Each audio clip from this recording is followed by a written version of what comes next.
Alright, as our suggestion in today's video, we got an unboxing overview review of the Aigo P6 air cooler. This is a new budget air cooler on the market, so I figured I'd take a look at it, run down through the specs, and take it out of the box, show you what all comes with it. There will be links in the description below if you'd like to have more information on this cooler, pick one up. There's also timestamps. If there's a certain part of the video you'd like to jump to, you're more than welcome to do so. Don't forget about all that fun YouTube stuff on your way down that description box. So without wasting your time, let's flip you over and we'll take this thing out of the box and see what specs it has. I got my specs off of Amazon and Newegg, but we have the Aigo P6 gaming CPU cooler. It's a pretty cool looking little cooler. This is a recent cooler. It actually just came out in September of 2021, so it is a new one to the market. So let's get this thing out of the box here. I did cut this off of camera just to save a little bit of time here.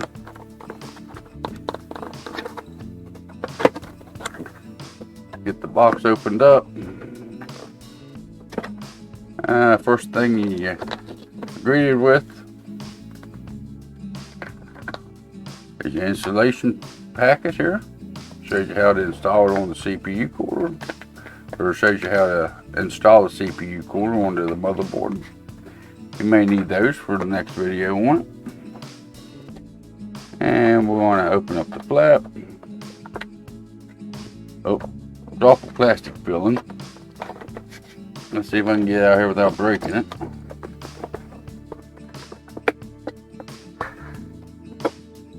There we go. That's a piece popping off the top of it already, seems. Pull it on out here. And the box is empty, as you can see. And what we got back here, that's just a little piece of packing cardboard. Putting this thing back in the box ought to be fun, huh? You get your baggie of goodies here. We'll lay them to the side for right now. It looks like the fan is pre-installed for you, but it's just like most fans. You got two little metal clips, one on each side that holds it on. Got the RGB plastic plate here on top of the metal, on top of the aluminum heat sink. It seems like that ought to be interesting. Got our cables here. I don't know if you can see that or not, but if you can see that, there's a little ARGB cable that runs down from that top plate and connects into the ARGB header for the fan, which I guess is pretty good because that means whatever color profile you set on your motherboard will also be that top plate. As you can tell, I done messed up the fins on it there a little bit just by trying to get the fan disconnected. As far as the clips to hold the fan on, they're just like any other cheap air style cooler. You got two little metal clips here that goes on each side of the fan that holds the fan on. As far as the fan goes, it feels awful cheap. It does have padded corners on it to help with vibration. The fan itself, it does have the infinity mirror design to it. It is 120 millimeter. It says low noise. The bearing type in it, it is a hydro. On Newegg, the fan speed is 800 to 1600, negative or plus 20% RPMs. So with my calculations, that sounds like it should go up to almost 2000 RPMs if need be. As far as the airflow on the fan, it's supposed to be 70 to 75 CFMs. The noise level is supposed to be 25 to 30 dBA. So it shouldn't get real noisy on you. It does look like it's got some clear plastic on the side that'll let the RGB shine through on it. Like I said, feels pretty flimsy, pretty cheap fan. As far as the cables go, you do have your 4-pin PMW fan header.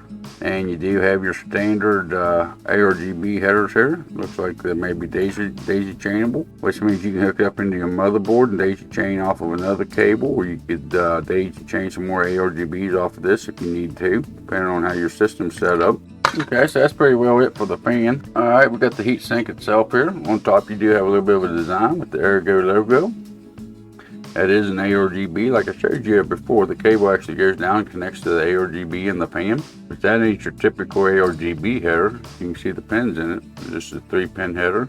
If we pull this little sticker back here a little bit on the bottom, it does have a 6 heat pipe. 1, 2, 3, 4, 5, 6. Yep, it does have a 6 heat pipe design, copper heat pipe design to it that goes up through the fins from an aluminum base. That's pretty typical of air coolers. The fins seem to be a little bit thin on this one. Not quite as much space in between them. I don't know if you can see down through them fins or not. They seem to be pretty condensed and not very thick, so the cooling on it may be questionable. And just like the last couple air coolers I looked at here on the channel, it does seem like it's got some bracing here on the sides of the fins to help hold the fins together and spot where they're supposed to be. As far as the heat pipes go, I can't find no place if they're solid or if they're hollow pipes. I really can't tell without cutting into them, but they actually sound like they're hollow instead of the solid. And it does have some kind of black coating on it, or maybe it's just black aluminum, one or the other. By looking at the copper heat pipes though, I'd say they painted them or put some kind of oxidization to them to give them the black coloring to it. But it does have a pretty, I guess, a little bit of a different design on top of it for the ARGB. Alright, now let's pull the bag of goodies over here and see what we get in the bag of goodies. This is the all your brackets and your hardware for your mounting solution for it. Start out with, they do give you a little bit of thermal compound here. So you will have to put your own thermal paste on. Those are 4 little screws that you're going to put your brackets onto the bottom of the heat sink. You do have your back plate here. This does come with a custom back plate. As far as the back plate goes, you only use this on the Intel system. If you use an AMD, this thing will screw straight down into the back plate that comes with the AM4 motherboard. As far as the sockets that the hardware supports, it looks like we have LGA 1366, LGA 1200, 1156, 1155, 1151, 1150, and 775. As far as AMD goes, we have AM4, AM3 Plus, AM2 Plus, AM2, FM2, and FM2, and FM2 Plus. Then you have 2 sets of brackets depending on if you're hooking up to Intel or if you're hooking it up into AMD. These here are the brackets that will screw onto the bottom of the heat sink. These straight ones here is the ones that you will use for the AMD systems. And these 2 here, the 2 that look a little bit more like a C, I guess you'd say. Then there's the 2 that you would use for the Intel. As far as the mounting brackets go, they seem to be, I don't know, they're a little flimsy, but it should give you accurate, or should give you enough pressure against your CPU. Looks like you got different notches on your AM, on both of them. You got different notches depending on which socket type you're using. So you'll probably have to adjust these depending on which socket you're actually installing it on. But yeah, that's pretty well the only thing that comes in the box. Let me get reset up here and I'll come up with the conclusion to the video for you. Alright, one thing I forgot to mention when I was taking it out of the box is the size of the heatsink itself to make sure it fits inside your case. We have 165 millimeters long, we have 105 millimeters wide.